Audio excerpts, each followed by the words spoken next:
Hello guys! So, another day, another gala day ng Ate Katie nyo ng bangag. Hay nako, sobrang hilo pa ako dyan at lasing na lasing pa. May tama pa nung kagabi. At nandito nga pala kami guys sa may mga prutasan. Dahil for today's video guys, mag-fruit picking tayo ng ubas at tsaka peras. O diba, ganito yung amo namin kapag walang magawa. No? Pinagod niya kami last week. So, kailangan nating bumawi. Pumitas tayo ng marami. Char! At inuna nga pala namin dito guys sa may ubasan. Mamaya pa nga doon sa may pera. So, dito muna nga kami sa may color violet na ubas. Meron din kasing color green, ba diba? So, heto nga pala yung amo namin at saka yung anak niya. So, bawat isang tao, tigi-isa nga niyan guys. O diba, ang dami-dami. Parang hindi namin mauubos to. Kapag ganito nga guys na mag-fruit picking, no, ikaw ang mamimili dahil ikaw ang customer. So, pipili ka nga ng prefer mo, tapos titignan mo isa-isa kung meron bang bulok. Tapos, syempre, piliin natin guys yung malalaki yung bunga. Meron kasi guys, dito sa mga ubasan nila, merong maliliit. So, ang pinili nga namin ay yung may malalaki. Tapos, meron din nga mga Pilipino dito, tapos yung kanilang agency ata ay TOWA. Parang 3 ata silang Pilipino kanina na nakita namin. And heto na nga guys, nakapitas na ang Ate Katie nyo. So, after namin doon sa may violet, pumunta na nga kami dito sa may muscat, yung color green naman. Heto nga yung gustong gusto ko guys dahil matamis to, tas masarap pa. And syempre tigi-isa nga daw po ulit, kaya kumuha ulit kami ng tigi-isa. Hindi nga natin alam guys kung makakamagkano yung amo natin for today. Diyos ko, sa sobrang dami namin, 11 kami, o diba? Tas ang dami-daming kukunin. Pero syempre guys, sila naman na may sabi nito, kaya syempre for the kuha lang ang mga person. And after nga namin dyan guys, mamili-pili, tas nakakuha na nga kami lahat. Syempre next stop naman natin ay sa mga peras, no? Pero yung amo namin parang gusto niya pang kumuha, nagpakuha pa nga siya dyan ng 2. So, heto na nga guys, pupunta na ang mga person sa may mga peras, no? Kukuha tayo ng tigagalawa daw guys, bawat isang tao. O diba, ang mahal-mahal kaya niyan kapag bibilhin mo sa may supermarket. Pero dito hindi ko alam kung magkano. Parang kinikilo nila guys, ganun. So, nandito na nga kami guys. Tapos, syempre, itinuro nga sa amin kung ano lang yung pwedeng harvestin. Meron kasi guys na mga balot pa yung iba. Tapos, mas okay nga daw piliin yung medyo mamula-mula siya. Hindi pa yung mag-green-green kasi medyo hilaw pa daw yun. So, syempre, hanap naman kami ng ganon. Tapos, syempre, yung malaki na yung pipiliin natin para naman sulit, diba? At heto nga si ate, yung Filipina din. Pero, tinuturo niya nga dito, guys, kung ano nga yung pwedeng kunin. Tapos, tinuro niya na kunin nga daw yung medyo mamula-pula na, hindi yung may mag-green pa kasi hindi daw masarap yon. So, syempre, kami naman nakikinig sa sinasabi niya para alam namin yung aming kukunin. Tapos, heto nga may mga balot pa, guys, hindi pa daw yan pwede. Parang mga hilaw pa siguro.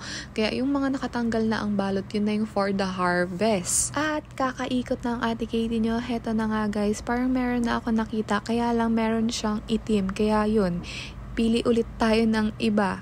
Hanap tayo ng medyo mahinog-hinog. O diba, ang daming pagpipilian. Hay naku, parang iikutin mo to lahat tapos 2 peraso lang yung kukunin. Huy! Pwede po bang dagdagan? Char! Pero madami na nga yun guys. Hindi din naman namin mauubos to magkapatid. So 4 nga yung sa amin. O diba, ang dami-dami. At heto na guys, nakapili ng Ate Katie nyo, kaya kukunin na natin. Ay, hindi pa pala guys.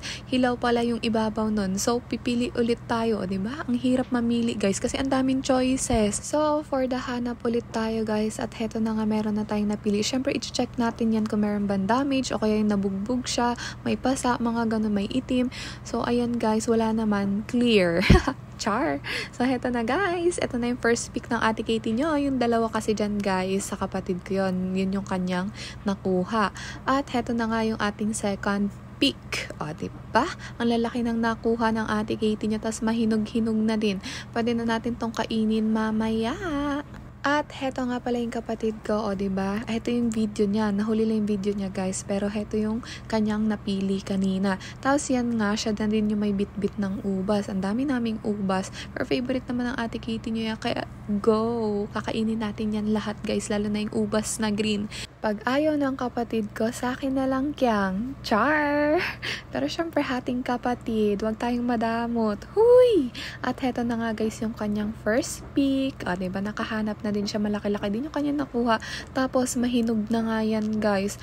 Pwede bang isawsaw to sa alamang? Kukuha nga sana kami ng hilaw para isawsaw namin sa alamang. Parang mas masarap siya sa alamang. Gagawin natin siyang singkamas. At heto na nga guys yung kanyang second pick. O, diba? Kompleto na ang ating mga nakuha at babayaran na nga yun ng amo namin.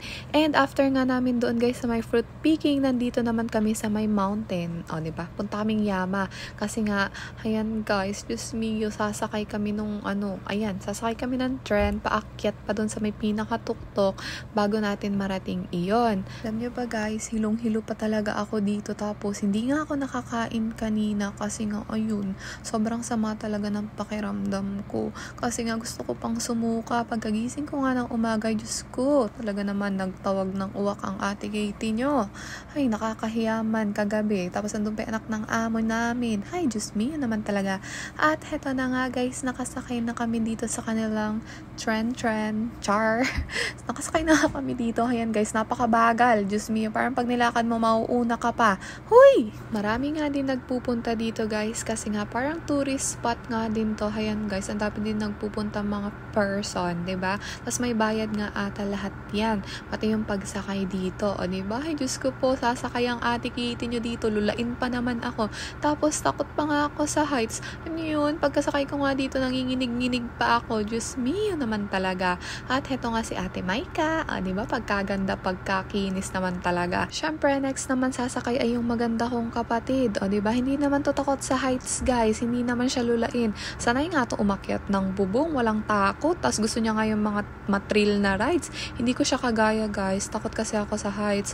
At heto na guys, alam niyo ba, nagalaw-galaw na uga, no? Takot nga ako kahit na parang maaabot naman guys yung baba. Pero talagang lulain ako. Tapos ayun yung nakikita kong view. Ay, Diyos mio, grabe yung kapit ko dyan. Pero syempre, kailangan natin mag-video para ipakita ko sa inyo kung gaano kaganda guys yung view. O, diba? Sulit guys. Worth it, as in, worth it yung punta dito. First time ko nga kasi pumunta dito, pero sila Ate Mike's nga, parang pang ilang beses na nilang pumunta dito. So, syempre, kakabalik lang naman ng Ate Katie nyo. At pag-aakyat mo nga sa taas, guys, heto syempre yung way pababa. Kailangan mo mag-slide. Pero kung ayaw mo naman mag-slide, pwede ka naman sumakay ulit dun pababa. Pero syempre, itry natin guys, kahit na nakakatakot. Ay, Diyos me, naman talaga napaka-thrill ng mga ito. At pagkatapos nga namin doon guys, ay Diyos ko, parang basang-basa ako ng pawis dito, sobrang init. Tapos syempre, kakain tayo ng ice cream, hindi pwedeng hindi. O, diba? Thank you, amo, sa libre for today's video. Thank you po sa aming mga paprutas at gala at kain. Thank you po. So, yun lang guys for today's video. Thank you for watching. Bukas po ulit. Bye-bye!